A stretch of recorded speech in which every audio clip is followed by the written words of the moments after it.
The HOA president thought he was untouchable. Rules were his favorite weapon, wielded like a sword against anyone who didn't bow to his authority. He patrolled the neighborhood like a king on his throne, clipboard in hand, eyes sharp for any infraction he could twist into a fine or a punishment. For him, power wasn't just about keeping the lawns neat or the sidewalks clear. No, it was about control, about reminding everyone at every chance who really ran this street. That's why, when he spotted the truck, he didn't hesitate. Parked. On the side of the cul-de-sac, a little dusty, windows tinted, and, most importantly, not registered with the HOA parking sticker. To him, it was an eyesore, a violation, a chance to flex his authority in front of the other residents. What he didn't know, and what would change everything, was whose truck it really was. The president's voice carried through the morning, air like a bad sermon. This is an HOA community, not some junkyard. Vehicles left here without authorization will be removed immediately. He gestured for the tow truck he had already called, a smug smile tugging at his lips as if he were about to make an example out of whoever dared cross him. Neighbors peeked through blinds. Some shook their heads. Others smirked, secretly satisfied to see someone else caught in his net. But no one dared step outside. The HOA president loved a spectacle, and this morning he had one. Chains clinked. The tow operator hooked the truck. The neighborhood buzzed with whispers, and then, just as the wheels lifted from the pavement, the sound of boots echoed down the street. It wasn't a resident. It wasn't a repairman. It wasn't someone looking for directions. It was law enforcement. 4 officers walked up, steady and calm, their uniforms catching the daylight. They weren't rushing. They weren't yelling. They didn't need to. Their silence was louder than any threat, because the HOA president had just towed the wrong vehicle, an undercover police truck used in active operations. For the first time in years, his smug confidence faltered. The man who barked orders, who threatened fines, who acted as if the bylaws were written by his hand, suddenly found himself face to face with a power far greater than his own. And in that moment, with the whole neighborhood watching, the question hung in the air. Would the HOA president talk his way out of this? Or had he finally gone too far? On the surface, the neighborhood looked perfect. Rows of manicured lawns, driveways lined with identical mailboxes, flower beds that bloomed on schedule like clockwork. Children rode bikes in neat circles, the kind of kids who knew better than to leave a basketball in the middle of the street. It was the kind of place where realtors bragged about community standards and where buyers signed their HOA contracts before they even read the fine print. But for those who lived there, perfection had a cost. And the collector of that cost was one man, the HOA president. His name was Richard Lanning, mid-50s, sharp jawline, never seen without a pressed polo tucked into khaki pants. He wasn't elected as much as he was installed. Whispers said the last president had resigned after Richard threatened legal action over something as small as a seasonal wreath that didn't match HOA colors. Once he got the gavel, he never let go. Richard was the type who treated bylaws like scripture. Every trash can left out an extra hour was a sin. Every weed in a flower bed was a crime. And every vehicle parked without an HOA sticker was, in his eyes, a declaration of war. Neighbors hated him, but they also feared him. He had a way of twisting fines into liens, liens into threats, and threats into court filings. One family had even moved away after Richard refused to approve the shade of blue they painted their front door. That's the thing about power. It doesn't always come from size or wealth. Sometimes it comes from the person most willing to abuse the rules everyone else ignores.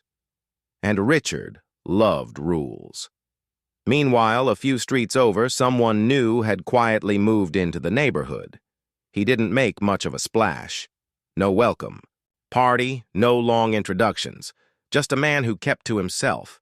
He drove a pickup, dark, sturdy, with tinted windows that kept curious eyes from peeking inside. His name on the HOA registry was simple enough: Daniel Moore. He listed his occupation as consultant, nothing more, but that was only half the truth. Daniel wasn't just another resident. He was an undercover officer assigned to a special unit dealing with organized crime. The truck? It wasn't just transportation. It was equipment, outfitted with surveillance tech worth more than most of the homes in the neighborhood. To him, the cul-de-sac wasn't just a place to sleep.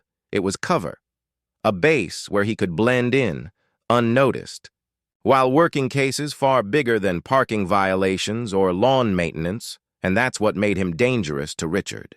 Because Daniel didn't scare easily.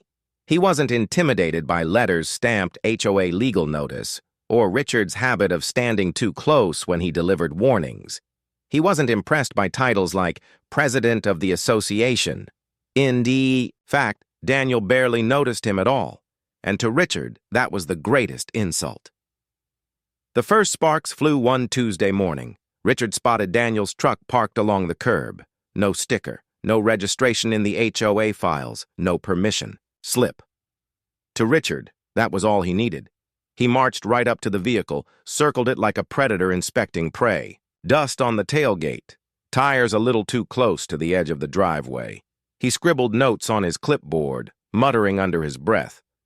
Violation 14B, Section 6, unauthorized parking. Violation 9A, lack of visible registration. Neighbors watched from windows. They knew what was coming. The president had found his next victim. But when Richard delivered his first notice, Daniel didn't flinch. He read the slip, smirked faintly, and tucked it into his jacket pocket without a word. That silence enraged Richard more than any argument could have, because to Richard, silence meant defiance. Silence meant Daniel wasn't taking him seriously, and Richard lived for being taken seriously. From that day forward, Daniel's truck became Richard's obsession. Every morning he patrolled past it. Every evening he checked to see if it had moved. He snapped pictures, filed complaints even, held HOA board discussions about residents who refused to comply. The other board members nodded, but everyone knew this was personal. Richard wasn't just enforcing the rules anymore. He was trying to prove something, to the neighborhood, to himself, maybe even to Daniel. And in his zeal, he never stopped. To ask the one question that could have saved him. Why was that truck always there? The tension built slowly, like a storm on the horizon. Neighbors whispered about the inevitable clash. Some secretly rooted for Daniel, the quiet man who seemed immune to Richard's theatrics. Others worried what Richard might do when pushed too far. But no one expected the answer to come so soon, because Richard wasn't content with fines or warnings anymore. He wanted to make an example. So one morning, with the sun high and his clipboard clutched like a weapon, he made the call that would change everything. A tow truck rumbled into the neighborhood. Chains rattled, metal clanked, the whole street buzzed with anticipation. And as Richard stood there with a smug grin, arms crossed, watching the hook lower onto Daniel's truck, he had no idea what he had just set in motion. The notice on Daniel's door wasn't just a warning anymore, it was a bill. HOA violation. Fine. $250. Unauthorized vehicle. He read it once, then twice. Neighbors would have panicked. $250 for parking outside the driveway? But Daniel just folded the letter neatly, slipped it into a drawer, and went about his day. Richard, of course, was watching. From across the street, binoculars in hand, he saw Daniel's nonchalance and mistook it for weakness. He thinks I'm bluffing, Richard muttered to himself. He thinks the rules don't apply to him. Oh, he'll learn. And so began the campaign. The next week, another letter appeared. Failure to comply, $500. Then another. Escalation notice, $750. The amounts rose, the language grew sharper, and Richard's satisfaction swelled. He strutted around board meetings bragging about his firm stance on community order. He paraded the violations as proof that he, and he alone, had the courage to enforce the standards everyone else was too timid to uphold.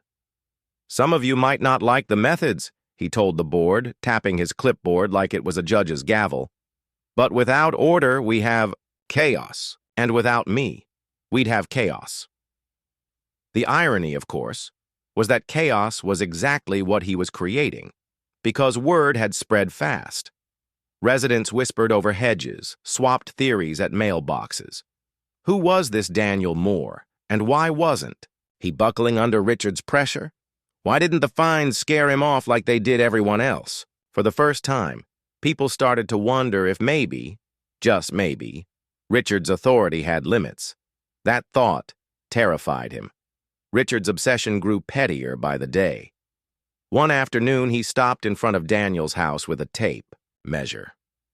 On his knees, in the middle of the sidewalk, he measured the length of Daniel's grass blades. 3.1 inches, he whispered, his eyes narrowing. The bylaws clearly state a maximum of 3 inches. Another day, he crouched, in front of Daniel's flower bed, snapping photos of the mulch color. "Non-standard shade," he muttered. "Earth tone variance of at least 2%. Neighbors laughed behind closed curtains, but no one dared interfere, because Richard didn't just enforce rules, he weaponized them.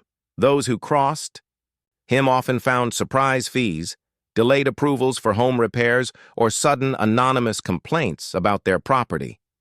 Richard believed he was untouchable, but Daniel wasn't like the others. The truth was, Daniel barely noticed the fines. His real job demanded focus, stakeouts, case files, and coded reports that mattered far more than HOA drama. Compared to what he dealt with, Richard was just noise. Still, Daniel wasn't careless. Every letter, every fine, every notice, he kept them all neatly filed away. Not because he feared them, but because patterns told stories. And Daniel was a man trained to notice patterns. Richard's pattern was obvious: escalation without cause, intimidation without proof. And in any other setting, that might have been enough to bring Richard down. But in the murky world of HOA bylaws, everything existed in legal gray. Richard knew how to push just far enough to avoid real consequences, at least consequences from residents. What he didn't realize was that Daniel's patience wasn't endless. And when patience ran out, it didn't end with a fine. It ended with a file, a report, and handcuffs.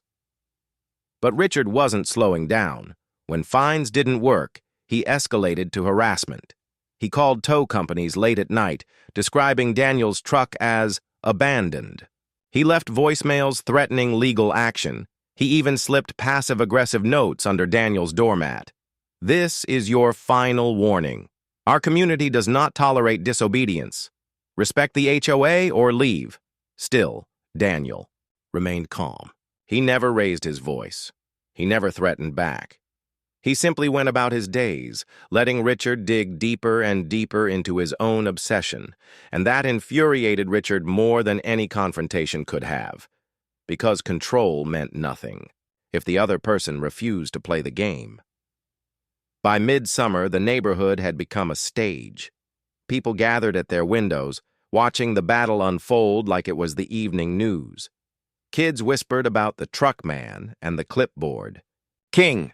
Couples argued quietly about who they thought would win, but no one dared intervene, not when Richard was prowling the streets, his fines multiplying like weeds, his glare sharp enough to cut. And then came the move that crossed the line. Richard didn't just fine Daniel. He filed for a lien against the house. Neighbors gasped when they heard. A lien meant one thing: Richard was preparing for the nuclear option, forcing Daniel out of the neighborhood altogether. That was the moment the line between petty power play and outright abuse blurred beyond recognition, and it set the stage for what happened next. The morning of the tow, the sky was bright, the air heavy with summer heat. Richard stood proudly in his driveway, clipboard tucked under his arm, lips curved in a smug smile. Behind him, a tow truck idled, chains rattling as the operator prepared to move in. Neighbors gathered at windows and porches, drawn by the sound, the drama, the inevitability of Richard's latest victory. But none of them knew what Richard didn't know. The truck he was about to tow wasn't just a truck. It was a police vehicle, an undercover unit still active in ongoing operations. And as the chains clinked louder, as the truck lifted inch by inch from the pavement, a silence fell over the street, because footsteps were approaching, boots, heavy, purposeful, and for the first time in years, Richard's smug confidence began to crack. The tow chains tightened with a metallic groan, each link grinding under the strain of lifting the heavy truck off the pavement. The tow operator leaned into the work, oblivious to the crowd forming in the cul-de-sac. Windows slid open, curtains parted. A dozen phones tilted into recording position. And there, in the middle of it all, Richard stood like a conquering general. Clipboard under one arm, smug grin etched into his face, he raised his voice so the whole block could hear. "Let this be a lesson," he barked. "No one is above the HOA. No one!" Gasps rippled through the spectators, not at his declaration, but at what they saw next. Because while Richard was preening, 4 uniformed officers stepped into view. They came from the end of the street, boots striking the asphalt in rhythm, sunlight flashing across their badges. The crowd fell silent. The tow operator froze, his hands hovering mid-air. Richard, too caught up in his performance, didn't notice until the officers were practically at his driveway. When he finally turned, his grin wavered. "Excuse me, sir," one officer said firmly, his voice low but carrying. "You'll need to unhook that vehicle, immediately." Richard blinked. "Excuse me? This truck is in violation of community bylaws. It doesn't belong here, it doesn't have proper registration, and as HOA president, You don't understand," the officer cut him off. His tone was calm, but his words cracked like thunder. "That vehicle is government property. It's part of an ongoing operation, and you've just interfered." The cul-de-sac erupted in whispers. Neighbors leaned over railings, their eyes wide, their phones zooming closer. Richard laughed, the sound sharp and brittle. "Government property? Oh, please, you expect me to believe this rusty old truck is anything important? It's an eyesore. It violates Section 14B of the parking bylaws, and Mr. Lanning," the officer said, his voice dropping to a razor's edge. "If this truck moves so much as 1 more inch, you'll be facing obstruction of justice charges. Do you understand?" The smug grin vanished. For the first time, Richard looked uncertain, and then Daniel stepped forward. He hadn't said a word until now. He'd watched silently from his porch, hands in his pockets, as Richard strutted and shouted. But now he crossed the yard, calm as ever, his expression unreadable. "Morning, officers," he said simply. The lead officer nodded. "More." That single word froze the entire street. The acknowledgement was enough to make every neighbor realize Daniel wasn't just some quiet loner. He wasn't some passive victim of Richard's clipboard crusade. He had connections, authority, power that dwarfed Richard's. Richard's voice cracked as he sputtered. You know him?" Daniel met Richard's eyes at last. "Better than you do." And with that, he reached into his jacket and produced a badge. The crowd gasped as the metal caught the sunlight. The smug tyrant of the HOA now stood face to face with the one neighbor he could never control, an undercover officer whose truck was not just a truck, but federal equipment. Richard staggered back, his clipboard slipping from his fingers and clattering against the pavement. "Mr. Lanning," Daniel said evenly, his voice carrying across the cul-de-sac, "you've filed multiple false reports. You've interfered with government property, and you've attempted to tow an active surveillance vehicle. Do you know what that means?" Richard opened his mouth, but no words came out. Sweat beaded along his hairline. The neighbors were silent, every eye locked on the man who had fined them, bullied them, lorded over them for years. It means, Daniel continued, you've crossed a line even your bylaws can't save you from. The lead officer stepped closer. Sir, we're going to need you to step aside. For a moment, Richard seemed ready to fight. His lips curled, his chest puffed. But then he caught sight of the phones, dozens of them, recording his every IG twitch. If he pushed back now, the whole world would see. And so, with trembling hands, Richard stepped aside. The tow operator unhooked the chains under the officer's watchful eye. The truck settled back onto the pavement with a heavy thud, safe and unmoved. The humiliation was complete. Neighbors whispered openly now, some even chuckling. The same people Richard had terrorized with fines and threats were watching him unravel in real time. Thought he owned the block, someone muttered. Guess not, another whispered. He finally picked the wrong fight, a third said, their voice tinged with satisfaction. Richard's face burned red. He opened his mouth to protest, to salvage some shred of dignity, but Daniel spoke before he could. You've been hiding behind bylaws for years, Daniel said quietly, but the whole block heard him. But rules don't mean much when you forget the law itself. The words cut deeper than any fine ever could, and then, as if to punctuate the moment, one officer stepped forward and handed Richard a paper. His hands shook as he unfolded it. It wasn't a citation, it was a warning notice, formal and official, a record that his interference had been logged. One more stunt like this and Richard wouldn't just face embarrassment, he'd face charges. The clipboard king, the self-proclaimed ruler of the cul-de-sac, stood there trembling, surrounded by the very neighbors he'd lorded over. His empire of fines and threats had crumbled in a single morning. And Daniel, he simply walked back to his porch, badge tucked away, as calm as ever. He didn't need to gloat. He didn't need to raise his voice. The sight of Richard's downfall was enough, because the truth was clear now to everyone. The HOA president wasn't the most powerful man on the street. He never had been. And for the first time, Richard seemed to understand it too. The neighborhood was never the same after that morning. For days, whispers echoed down the cul-de-sac like wind through the trees. Every conversation at mailboxes, every wave across lawns, every hushed word at backyard fences circled back to the same event. Richard's humiliation. Videos spread fast. A teenager had uploaded the confrontation within hours, and soon the clip racked up thousands of views online. The title was merciless. HOA president gets owned by police over towed truck. Richard, once the unchallenged king of bylaws, became a meme. His clipboard stance was frozen in screenshots, turned into jokes, captions, even T-shirts. "No one is above the HOA," was quoted ironically, whispered in mocking tones whenever he walked by, and for the first time in years, he walked alone. Bored. Meetings shrank. Where once he commanded silence, now his voice struggled to carry over the weight of collective smirks.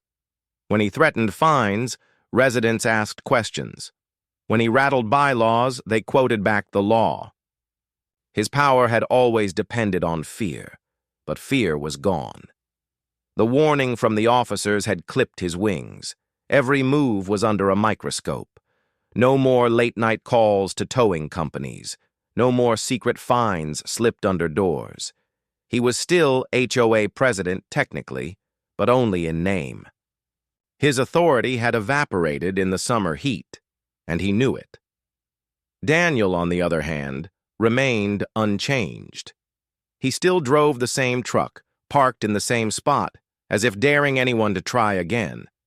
He still walked the sidewalks with quiet steps, nodded politely to neighbors and vanished into his work without explanation, but he was no longer just the truck guy. To the neighborhood, Daniel became something else entirely, a reminder that power doesn't always look loud. Sometimes it stands quietly, watching, waiting, stepping in only when it matters most. Neighbors began greeting him more. Some dropped, off small gestures, A plate of cookies, a wave, a quiet thanks spoken when Richard wasn't listening. They never pried, never asked what his badge truly meant, but they treated him with a respect Richard had demanded and never earned, as a. Summer slipped into autumn. The cul-de-sac felt different. Lawns still trimmed, flowers still bloomed, but the invisible weight had lifted. Children left their bikes on sidewalks without their parents flinching. A few neighbors repainted their doors in colors they'd long been denied. For the first time, people tested the edges of their freedom and found Richard powerless to stop them. It wasn't lawlessness. It was balance. The community was finally living, not just performing. Richard's downfall wasn't spectacular in the end. There were no handcuffs, no jail cells, no grand removal from office. Instead, it was quieter, slower. A man who thrived on attention suddenly ignored.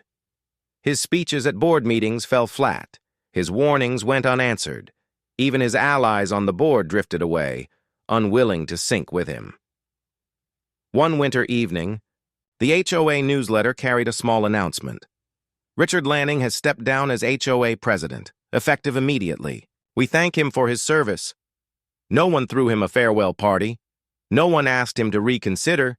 The king had abdicated, and no one mourned. For Daniel, life moved on. His cases continued. His work stayed in shadows. The truck remained parked, on the same stretch of curb. Never fined again. Some neighbors wondered if he'd engineered the entire thing, if his presence had been fate. Others preferred to believe it was luck, a twist of irony that finally humbled the man who thought himself untouchable. Daniel never clarified. He didn't need to. The impact lingered, though. Every time residents saw the empty clipboard sitting, in the HOA office, they remembered the morning sunlight flashing on a badge. They remembered Richard's face turning pale as the weight of real authority bore down on him. They remembered the silence of the crowd, the satisfaction in their own chests as years of petty tyranny collapsed in a single moment. The story became neighborhood folklore. New families moving in were told not about the playgrounds or the flower beds first, but about the morning the president went too far and was put in his place by the very neighbor he thought powerless. It was a cautionary tale, a reminder that power borrowed from fear will always crumble under truth. And so the cul-de-sac found peace again. Not perfect peace, not permanent peace, but the kind built on respect instead of fear. The kind that grows stronger when people stand together instead of bowing down. In the end, the image that lingered wasn't Richard's humiliation or even Daniel's badge. It was the truck, sitting steady under the sun, unmoved, untouchable. Symbol that sometimes the quietest presence on the block carries the heaviest weight.